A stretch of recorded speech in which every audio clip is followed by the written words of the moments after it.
और सभी दर्शकों को राम राम कहना चाहता हूँ। और कुछ एक छोटी सी दास्तान, कुछ कहानी, कुछ किस्सा आपको मैं सुनाना चाहता हूँ। सुना भाई, बढ़िया। तो किस्सा है परमात्मा की दया का किस्सा है, जो आत्मा की, जो शरीर की भक्ति का किस्सा है। तो आप सभी गौर लगा के सुने। एक बार की बात, एक छोटी सी नगरी जिसमें एक साधु संत फकीर बाबा जी घूमते फिरते गांव की तरफ प्रस्थान करते हैं। गांव में आकर बैठ जाते हैं और भगवान के नाम की माला रखने लग जाते हैं, छोटी सी नगरी के अंदर आकर। तो वहाँ आते ही गांव बस्ती के जितने भी 10-20 नौजवान थे, वो देखे कि भाई अपने गांव में कौन आ गया। तो वो उसको वहाँ पूछने, महाराज को पूछने चले गए। जाकर के महाराज के पास आदेश महाराज बोले, आदेश महाराज, आज हमारी नगरी की तरफ कैसे प्रस्थान हुआ आपका, आप कैसे आए। तो कहते भाई भगवान ने भेजा है, बाकी से मैं तो चलता फिरता ऋषि मुनि हूँ। आज इस गांव में, कल अगले बस्ती में, परसों अगली बस्ती में। मैं तो राम के नाम की माला मेरी हर बस्ती में चलती है और मैं रटते चलता हूँ।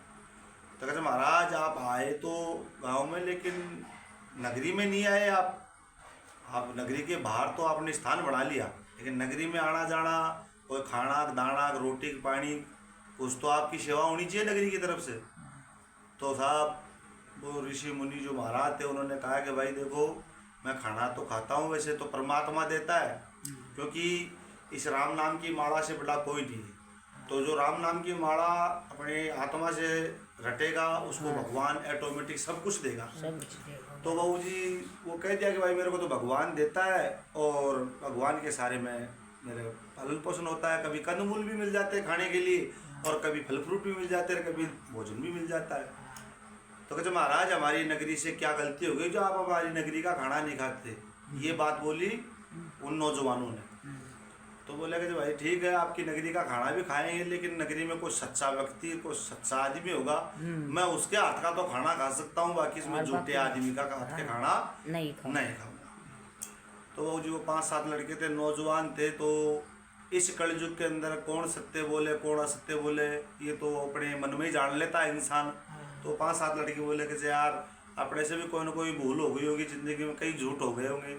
तो कहते अपनी नगरी में कोई ना कोई सत्य मिलता हो तो अपने यहाँ तो गांव में चलते हैं, गांव में जाकर के बड़े बुजुर्गों के जाके करेंगे चर्चा के भाई यहाँ पे कोई सत्य आदमी बोलता हो, महाराज आया हुआ है, और वो सत्य आदमी के हाथ का खाना खाएगा, नेता नहीं खाएगा। तो बहू जी 10-20 नगरी, बहुत लड़के 10-20 नगरी में बुजुर्गों के पास में आकर के कहे कि भाई बुजुर्ग, हमारी नगरी में एक महात्मा है, पता नहीं कहाँ से चल करके, और भगवान का नाम रखते हैं, क्या पता उसकी भगवान के नाम रखने से हमारी नगरी का उद्धार हो जाए। तो उसको खाना दाना पूछने का अपना फर्ज है। तो आप बुजुर्ग हो, आप चलो उसको जा करके पूछो कि भाई उसकी क्या इच्छा है, क्या खाएगा। तो 10-20 आदमी बूढ़ा बडेरा चले गए, जहाँ पे ऋषि महाराज ने स्थान लगा रखा था। वहाँ पे वो 10-20 बुजुर्ग भी चले गए, जाकर के बोले आदेश महाराज बताओ आपकी क्या इच्छा है, खाना दाना, आपकी कोई गांव के प्रति सेवा हो तो बोलो। कहते सेवा यही है कि भगवान देता है, बाकी से जो सत्य बोलता है मैं उसके हाथ का खाना खाता हूँ, बाकी इसमें झूठे आदमी का हाथ का खाना नहीं खाता। तो बहू जी एक दूसरे की तरफ देखने लग गया। वो बड़े बुजुर्ग दूसरे की तरफ देखने लगे, छोटे बुजुर्ग तीसरे की तरफ देखने लगे, ऐसे आपस में एक दूसरे की तरफ देखते रहे। तो देखा तो कहा कि भाई यार आज इस युग में कौन सत्य आदमी मिलेगा। इस कलयुग में तो सत्य का नाम निशान ही नहीं है, क्योंकि पूरी दुनिया ही झूठ पे चल रही है, पूरी दुनिया झूठ का खा रही है। तो 2-4 आदमी बोले कि नहीं ऐसा तो नहीं है, अगर हमारे भारत देश में अगर सत्य ही नहीं है तो ये हमारा भारत देश कैसे चल रहा है। सत्यता है जब ही तो ये देश चल रहा है, अगर सत्यता नहीं होती कब का ये नामेट हो जाए। इसलिए कोई न कोई तो इस नगरी में सत्य आदमी है, जो ये नगरी चल रही है, कोई तो पावेगा। तो महाराज 10-20 आदमी बैठे थे, चाय पानी बनवा लिया महाराज के लिए। तो महाराज फिर मना कर दिया कि चाय भी नहीं पीऊंगा मैं, तो जो सत्य आदमी होगा उसके हाथ की चाय पीऊंगा, जो सत्य आदमी होगा उसके हाथ का पानी पीऊंगा, और उसी के हाथ का खाना खाऊंगा, अन्यथा मैं नहीं खाऊंगा। तो एक 80-90 साल के बुजुर्ग थे, 70-80 साल के, तो वो जो रास्ते होकर निकल रहे थे तो देखा तो इधर तो 10-20 आदमी बैठे, इधर एक महाराज बैठा है। वो देखा कि भाई किस परेशानी में जूझ रहे हैं, महाराज भी बैठे, आ रही नगरी निवासी बैठे। के बात है तो कहते क्या बात है, मैं जा करके इनको पूछूं। तो जा करके वो भी राम राम करेंगे, राम राम भक्तों, राम राम मेरे महाराज, कैसे आना हुआ नगरी में, ये कैसे क्या मामला हो रहा है, कैसे बैठे हो। तो कहते वो गाँव बस्ती के बोले कि भाई ये महाराज आए हुए हैं, ये ऐसे कह रहे हैं कि सत्य आदमी का खाना खाऊंगा नहीं, मैं तो झूठे आदमी का खाना नहीं खाऊंगा। जरा वो बुजुर्ग बोला कि भाई सत्य तो मैं बोलता हूँ, मेरे से पूछो आप। तो ऋषि मुनि की भी उस बुजुर्ग पे नजर गई, गांव वालों की भी उस पर नजर गई। तो गई भाई ये है सत्य सत्य बोलने वाला आदमी। तो ऋषि मुनि तो जान गए उस इंसान के बारे में, भाई ये कैसा है, क्या है इसके अंदर, क्या है इसकी आत्मा थी, क्या भावना थी, क्योंकि वो तो ऋषि मुनि परमात्मा का उल्लेख है दूसरा। तो बहू जी पूछा कि भाई चलो तू सत्य बोलता है तो मेरी बात का जवाब देना पड़ेगा, जब तो मैं तेरे को सत्यता मानूंगा, नहीं तो नहीं मानूंगा।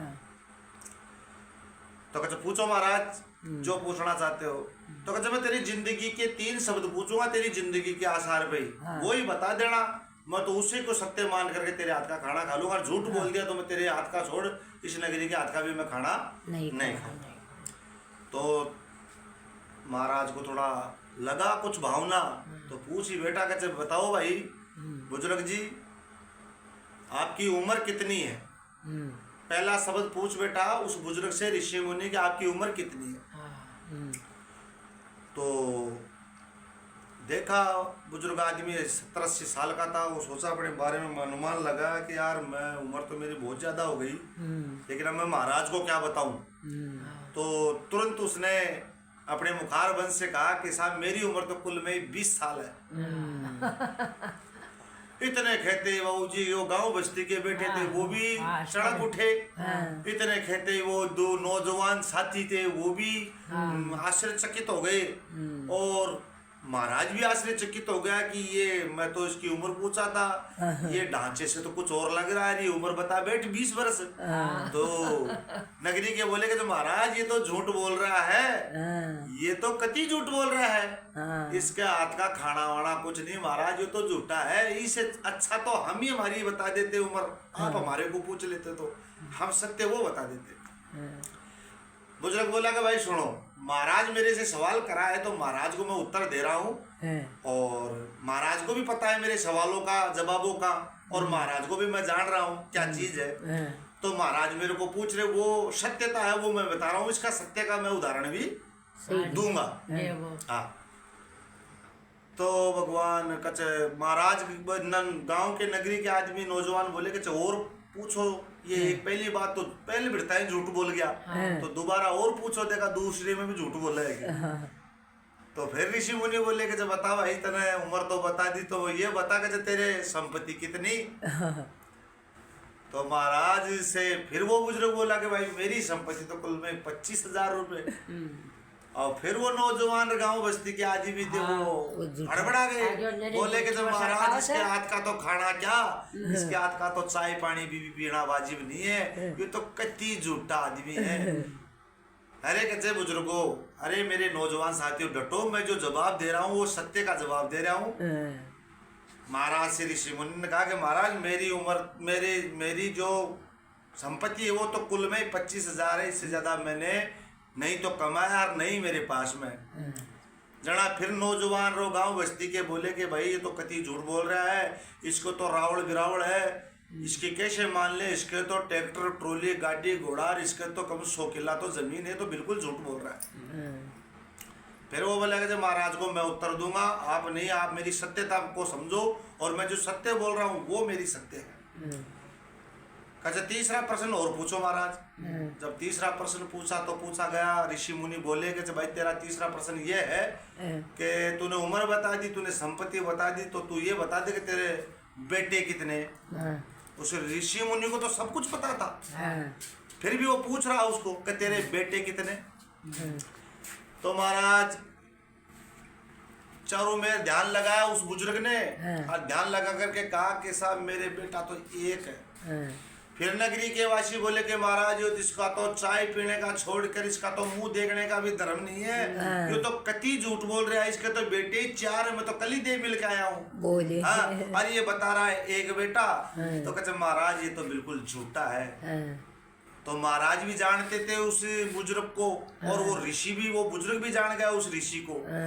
तो सत्यता और झूठ में अंतर कितना है वो उस हिसाब से समझाया महाराज को कि महाराज पहला सवाल आपने मेरे को पूछा था कि तेरी उम्र कितनी है। तो कहते महाराज मेरी उम्र तो आपको लग रही है अंदाजे से, बाकी इसमें जब तक 60 साल का था ना, 60 साल तक का मैं इस नगरी का दादा होया करता, इस नगरी का गुंडा होया करता जिस नगरी में आप आए हो आज, और इस नगरी का मैं इतना बड़ा दादा होया करता, कोई साधु संत फकीर बाबा जी, कोई जोड़ा झंडा वाले, कोई कलाकार आ जाया करता तो मैं उसको पीटा करता, उसको मारा करता, उसका जोड़ा झंडा कोस लिया करता, उसकी सब कुछ मैं कोस लिया करता। तो मेरा जैसा कोई बेकार इंसान इस नगरी में नहीं। लेकिन ये 20 साल की उम्र में मैंने भगवान को देखा, मैंने परमात्मा को जाना, तो मैं आए गए की इज्जत भी करा, आए गए क्या मैंने मान सम्मान भी किया। कोई कलाकार आया, कोई साधु संत फकीर बाबा जी आया तो मैंने उसको खाना भी खिलाया, मैंने उसको दान दक्षिणा भी दी।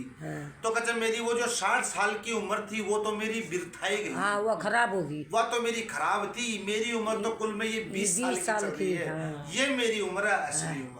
बाकी वो 60 साल की उम्र तो मेरी बिरथाई गई, वो तो एक कलंक था मेरे लिए। महाराज नगरी के देखे कि यार ये तो सत्य बोल रहा है, बिल्कुल ही सत्य आ गए। अच्छा दूसरा सवाल का जवाब, संपत्ति तो आप गलत बता रहे हो, नगरी के बोले। तो कहते संपत्ति के बारे में भी मैं जवाब दूंगा। कहते आज के दिन ऋषि मुनि जी मेरे कोई कमी नहीं है, धन है, दौलत है, जागीरी है, गाड़ी है, घोड़ा है, लेकिन ये मेरे किसी काम का नहीं है, ये तो यहीं रह जाना है। और भगवान ने मेरे को इस धरती पे भेजा है, तो मैं उसका हूँ, वो मेरा है। बाकी ये माल खजाना धन दौलत परमात्मा की। फिर भी इनमें से कुछ उठा करके 5,000 रुपये मैंने कन्यादान में दे दिए, 5,000 रुपये मैंने गौशाला में दे दिए, 5,000 रुपये मैंने अनाथ आश्रम में दे दिए, और भी 5-7 हजार रुपये मैंने छोटी मोटी बहन बेटी लेन देन साधु संत फकीर बाबा जी के। तो कहते मेरे ऊपर वाले के लेख जोखे में, मेरे लेख जोखे में तो ये 25,000 रुपये ही है। बाकी ये सारी संपत्ति मेरे किसी काम की सही बताई। तो कहते महाराज ये बात तो बता दिया, कहते बेटा तो तेरे 4 है, तो 4 का 12 में तू 1 बेटा कैसे बताया? तो ये तो सत्यता नहीं, ये तो बिल्कुल ही झूठ है, इसके बारे में तो बताओ। तो कहते महाराज मेरे बेटे तो 4 है, लेकिन मैं बड़े बेटे को बोलता हूँ बेटा पानी लेके आना रे। तो बड़ा बोलता है कि जा छोटा खड़ा हो जल्दी से, पापा पानी मांग रहे। छोटा बोलता है कि मैं पढ़ाई कर रहा हूँ, मैं लिख रहा हूँ, मैंने टेम को नहीं। छोटना तू पा दे रहे। छोटना बोलिया कि मैंने तो कति टेम को नहीं, ये बूढ़ो उठ के को नहीं पीले है। जना बहू जी वो बूढ़ा उठ के खड़ा होने लगे, और मैं जब 70 साल का 80 साल का आदमी मैं जब उठ के पानी पीने लगूं, जब मेरा एक छोटा बेटा आकर के मेरे को उठने नहीं दे, मेरे उठने से पहले एक गिलास लेके खड़ा, वो पानी दे, और वो मेरे को नहलाता है, मेरे को खिलाता है, मेरी सेवा करता है, मेरे को चाय पानी रोटी टूक मेरी इज्जत करता है, और गांव में मेरी इज्जत बढ़ाता है। तो कहते असली बेटा तो मेरा वो है, ये 3 तो मेरे हुए जिसने हुए बरोबर है, बेकार है। तो कहते ये 3 बेकार है। इसका मतलब है परमात्मा ने जो आत्मा दी है, जो भावना दी है, जो लेखा जोखा दिया है, वो परमात्मा को ध्यान है। बाकी ये जो जगत जीवन है ये तो एक झूठी हिसाब में है कि क्या कहा है प्रभु ने, कौन किसी के माँ बाप और कौन किसी के नारी, अरे या तो झूठी दुनियादारी है ना। तो परमात्मा का लेखा जोगा डायरेक्ट आत्मा का मालिक परमात्मा होता है। इसलिए आय की इज्जत करो, और अपने शुभ हाथों से किसी का मान सम्मान करो, बहन बेटी की इज्जत करो, और सत्यता पे चलो, जो सत्य है उसकी ओर चलो। झूठ का सच बोलो, झूठ का बोलबाला खत्म करो। झूठ से इंसान अपना टाइम तो पास कर सकता है, लेकिन कुछ कामयाबी हासिल। जय श्री राम, जय श्री कृष्ण।